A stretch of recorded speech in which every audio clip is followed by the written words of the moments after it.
Handicapper Steve here, handicapping the racing from Saratoga Racecourse here on Wednesday. It is the 30th of July, 2025. Gonna look at the eighth race from the spot, but before I get on to that, remember to please follow me on Twitter at Horse Racing Kid 5 for more selections for race courses around the world, and I mean it around the world. Let's look at the eighth race, which is the Johnstone Stakes. It's great. It's a black type stakes, over $150,000 purse race for fillies, mares, 3-year-olds, and upward state-breds. 11 horses are going 1,400 meters or 7 furlongs in the Johnstone.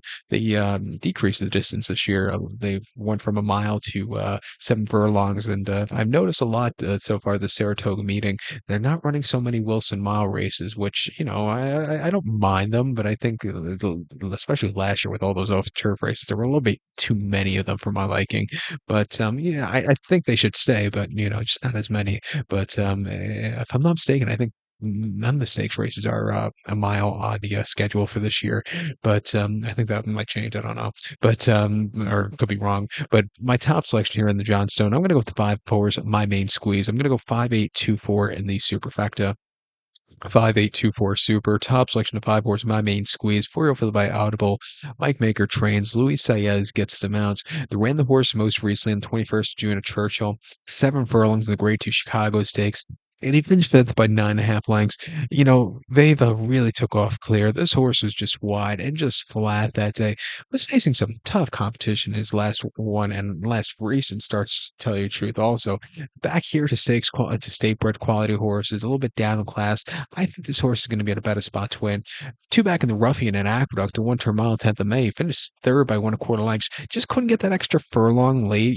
Didn't get out of the gate so clear. Clipped heels, nearly fell going out of the chute, but recovered well after that. He just yielded for the wire, ran her hard out. But I do think her better trips over the seven. And then Keeneland, 7 furlongs in the Madison, finishing third by 2 1/4 lengths that day. She was just wide and got beat by slightly classier horses on the day.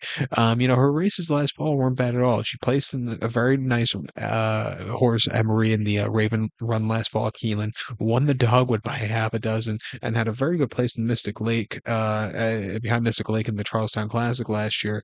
Won the 8 Bells Derby weekend last year on this very sloppy going. Refreshed in here, training well. I think she could win.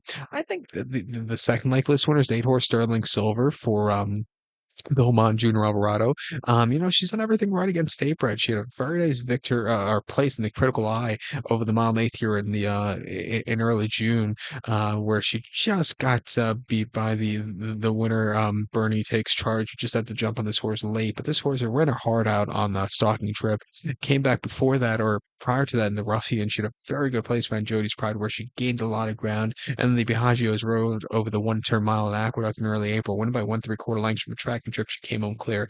She likes running over this trip. She won this race over the Wilson Mile last year, back to 7 furlongs off some decent races. 5-2, I know it's a crap price, but she could definitely win. Let's use her in the late pick four. Very nice late pick four here with some very nice turf races. So I think you can go a few ways in some of those races. But to recount my selection for the eighth from Saratoga to Johnstone, I'm going to go with the 5 horse, my main squeeze. Good kudos to the 8 horse Sterling Silver. 5, 8, 2, 4 super. 5, 8 in the multi race. So good luck to all. Please follow me on Twitter at Horse Racing Kid 5. Good luck, everybody.